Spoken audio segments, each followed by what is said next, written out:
आज हम धातु काल यानी मेटल एज पर चर्चा करेंगे।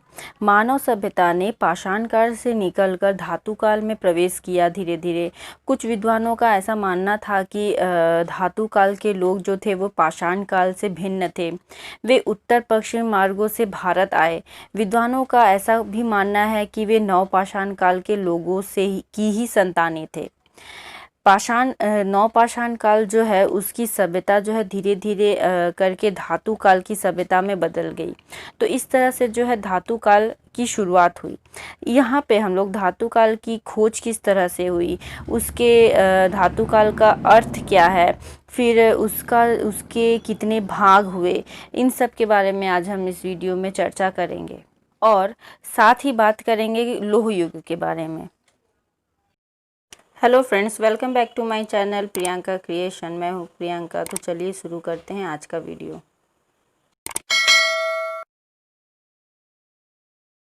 Metal age. तो मेटल एज में जो धातु थी उसकी खोज कब हुई? तो धातु की खोज के बारे में थोड़ा सा हम जान लेते हैं। ऐसा माना जाता है कि मनुष्य द्वारा भोजन पकाने के लिए बनाए गए चूल्हों में लगे पत्थरों के गर्म होने से उनमें से धातु पिघलकर अलग हो गई थी।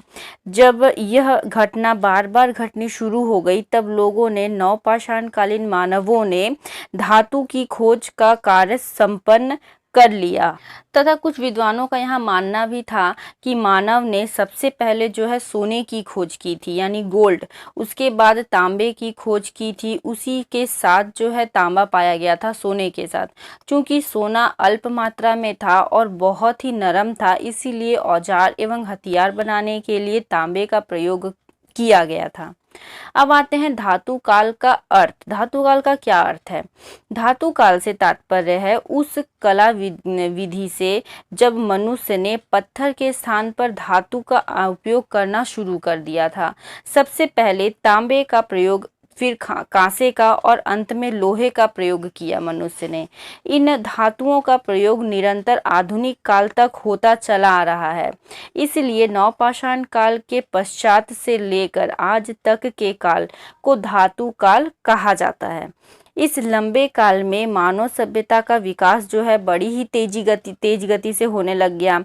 धातु काल का मानव जो था विज्ञान के बल पर इतने आश्चर्यजनक काम करने लग गया जो पाषाण काल में कभी संभव ही नहीं था। दोस्तों, यहाँ पे धातु काल को जो है 3 भागों में बांटा गया।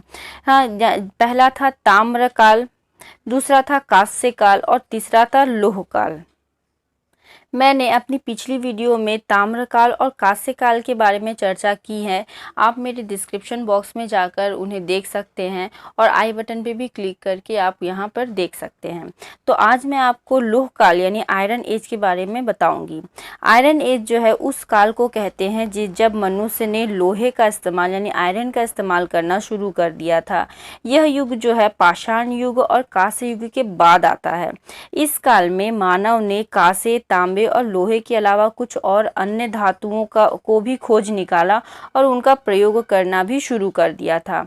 यह विश्व के विभिन्न भागों में अलग अलग समयों पर शुरू हुआ, लेकिन अनातोलिया और भारतीय उपमहाद्वीप में इसकी समय सीमा लगभग 1300 ईसा पूर्व मानी जाती है।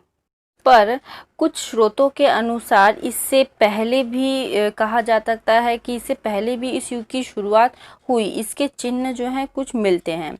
इस युग की प्रमुख मुख्य विशेषता जो थी यह थी कि मनुष्य ने विभिन्न भाषाओं की वर्णमाला का विकास किया, जिसकी मदद से उस काल में साहित्य और इतिहास लिखे जा सके थे। संस्कृत और चीनी भाषाओं का साहित्य इस काल में फला फूला। इस काल में चीनी और संस्कृत भाषा देखने को मिलती है। ऋग्वेद, अस्थाई गाथाएं इसी काल में लिखी गईं। कृषि, धार्मिक विश्वासों और कला शैलियों में भी इस युग में भारी परिवर्तन देखने को मिले। लोहे के औजार बने, तरह तरह के और भी प्रयोग मनुष्य ने करना शुरू कर दिया था। अनेक नवीन शैल चित्र समय समय पर प्रकाश में आते रहे। इस क्रम में यह नवीन खोज जो थी भारतीय शैल चित्रों के अध्ययन में एक महत्वपूर्ण कड़ी का काम की। तो ये था ऐतिहासिक कालखंड के भाग। इसी तरह से समय जो है बीतता चला गया और मानवों ने अपनी एक नई सभ्यता का निर्माण किया, नए परिवर्तन किए, नए प्रयोग करता गया और हर एक समय में उसका जो क्रिया था, कार्यकलाप था, जीवन शैली थी, चित्रकला शैली जो थी वो परिवर्तित होते गई और एक कदम आगे बढ़ती गई और आज भी मानव जो है तरह तरह के प्रयोग कर रहा है। तो दोस्तों आज का जो ये चर्चा थी यहीं समाप्त करती हूँ। तो मिलते हैं हम नेक्स्ट वीडियो में एक नए टॉपिक के साथ। अगर आपको आज का ये टॉपिक अच्छा लगा हो तो मुझे कमेंट बॉक्स में कमेंट करके ज़रूर बताइएगा। वीडियो को पूरा देखने के लिए धन्यवाद। स्वस्थ रहें, सुरक्षित।